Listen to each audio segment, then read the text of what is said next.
दापोली तालुक्यात 4 जुलै ते 10 जुलै या कालावधीत पोक्सो अंतर्गत 4 गुन्हे दाखल झाले. त्यामुळे महिला आणि प्रामुख्याने महाविद्यालयीन युवती आणि शालेय विद्यार्थ्यांच्या मनामध्ये असुरक्षिततेचे वातावरण निर्माण झाले आहे. या पार्श्वभूमीवर निवेदिता प्रतिष्ठानाच्या पुढाकाराने NK वराडकर महाविद्यालय दापोलीच्या विद्यार्थिनी आणि विद्यार्थी यांनी दापोली पोलीस स्थानकात आणि दापोली ST आगारप्रमुख यांच्याकडे कठोर कारवाई तसेच विकृत मनोवृत्तीच्या वाहकाच्या बडतर्फीची मागणी केली. विद्यार्थिनींनी सर्व आरोपींना भर चौकात चाबकाचे फटके मारण्याची आग्रही मागणी केली. हर्णे येथील एका 72 वर्षीय वृद्धाने 25 वर्षीय दिव्यांग युवतीवर अत्याचार केला. त्या आरोपीला फाशीची शिक्षा द्या अशी मागणी करण्यात आली. जुलै महिन्याच्या पहिल्या आठवड्यात घडलेल्या छेडछाडीच्या घटनांमुळे असुरक्षिततेचे वातावरण आहे यावेळी असे विद्यार्थ्यांनी सांगितले. यावेळी निवेदिता प्रतिष्ठानचे अध्यक्ष डॉक्टर प्रशांत परांजपे, समन्वयक डॉक्टर प्राध्यापक स्कंदा खेडेकर, प्राध्यापक प्राजक्ता शिगवण, दापोली तालुका व्यापारी संघटनेचे सचिव मिलिंद शेठ, योगेश साटम, मुग्धा सरदेसाई, जोग, मंडलिक यांच्यासह नागरिक आणि मोठ्या संख्येने NK वराडकर आणि बेलोसे महाविद्यालयाच्या विद्यार्थिनी आणि विद्यार्थी उपस्थित होते. जुलै रोजी जे काही दापोली मुगीस या गाडीमध्ये गैरप्रकार घडला आणि त्याचा निषेध करण्यासाठी आणि त्या विकृत वाहकाची बडतर्फीची मागणी करण्याकरता आज दापोली तालुक्यातल्या प्रातिनिधिक स्वरूपात युवती इथे आल्या.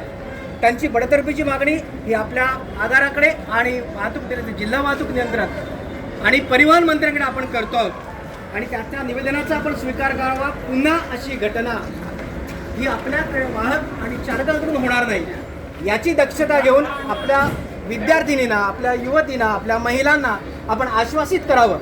कारण आज महाविद्यालयात आणि शाळेत आम्ही पाठवायचं की नाही, STने प्रवास करणं एकेकाळी सुरक्षित मानलं जायचं. दुर्दैवाने आज त्याला धक्का लागला. कारण गेल्या 6 महिन्यात 2 ते 3 घटना घडल्या आणि नुसतं निलंबन झालं तर फारसं काही त्यांना वाटत नाही. त्या विकृत मनोवृत्ती या अधिक बळावतात आणि म्हणून या 4 जुलै रोजी दापोली मुगीस या गाडीमध्ये ज्या वाहकांनी गैरकृत्य केलं आहे, विद्यार्थिनीजवळ गैरवर्तन केलं आहे, त्यांची बडतर्फीची मागणी करण्यासाठी आपल्याकडे निवेदन देतोय. या सर्व वराडकर कॉलेजच्या विद्यार्थिनी आहेत, या प्रातिनिधिक स्वरूपात आज आल्या आहेत. पण याचं बडतर्फ जर झालं नाही तर जनप्रक्षोभ जास्त वाढेल, कारण भीतीचं वातावरण जास्त आहे आणि त्यामुळे त्यांना आश्वासित आपण सर्वांना करावं.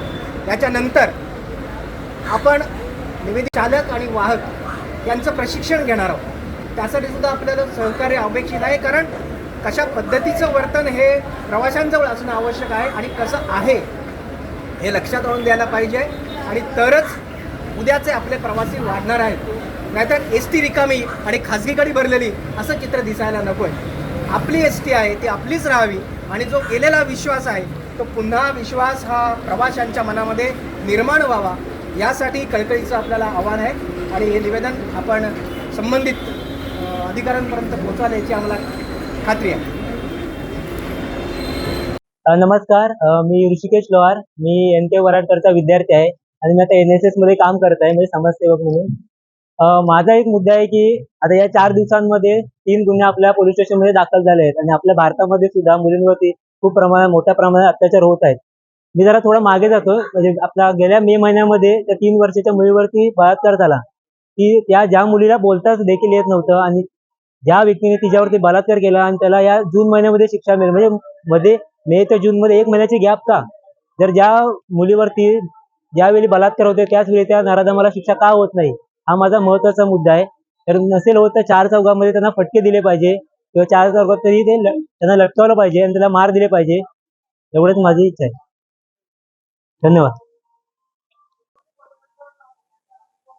मी भाग्यश्री प्रभूने, सहाय्यक वाहतूक अधीक्षक दापोली आगार. मी इथे जमलेल्या सर्व मुलींना आश्वासित करते की यापुढे असा कोणताही प्रकार निदान दापोली आगारात तरी घडणार नाही आणि ह्याचे प्रतिसाद आपल्याला सगळीकडेच मिळतील. आणि कोणतीही तुम्हाला जर अडचण आली किंवा अशा बाबतीत काय जर तुम्हाला कुठल्याही कंडक्टरने छेड काढली किंवा इतर प्रकार जरी काही घडला तर माझा नंबर इथे कंट्रोल केबिनला आहे. तुम्ही कधीही मला 24 तास कधीही फोन करू शकता आणि इतरही काही तुमच्या अडचणी असतील तरी तुम्ही मला सांगू शकता. आणि इथून पुढं हा प्रकार घडणार नाही ह्याची खबरदारी आम्ही घेऊ. आणि जे चालक वाहक असतात, जे मुलींची वाहतूक वगैरे करतात, त्यांनाही आम्ही अशा प्रकारे कोणतीही घटना घडणार नाही याबाबत दक्षता घेण्याबाबतचे आम्ही त्यांना प्रबोधन करू. धन्यवाद. नमस्कार आणि जैन सर्वांना. Myself Krishnali Suresh Gurte from N K Waratkar college. तुम्हाला सर्वांना माहितीच आहे, येत्या काही दिवसामध्ये दापोली येथे इतकी अनपेक्षित घटना घडलेली आहेत. जर बसमध्ये अशी घटना जर घडत असतील तर आम्ही सुरक्षित घराच्या बाहेर पडायचं तरी कसं? सकाळी 5:30, 6, 5:45 अशा वेळेस मुली शिक्षणासाठी, कामासाठी, अशा विविध कामासाठी मुली निघतायत. मुलींनी सुरक्षता बाळगण्यासाठी घरीच बसून राहायचं का? तुम्ही लोक जर असं वागतच राहिलात तर मुलींनी गप्प घरी राहणं हा योग्य पर्याय नाहीये. योग्य ती कारवाई ही तुम्ही लोकांनी घ्यावी ही नम्र विनंती आहे. पोलीस अधीक्षकांनाही आम्ही मागणी टाकलेली आहे की सर तुम्ही गॅप दिलात मध्ये म्हणजे कुणी असं काही केलं की तुम्ही बेल घेऊन सोडून देताय, पण त्यांची ही एवढी मजल वाढते की ही परत हे कृत्य करतायत.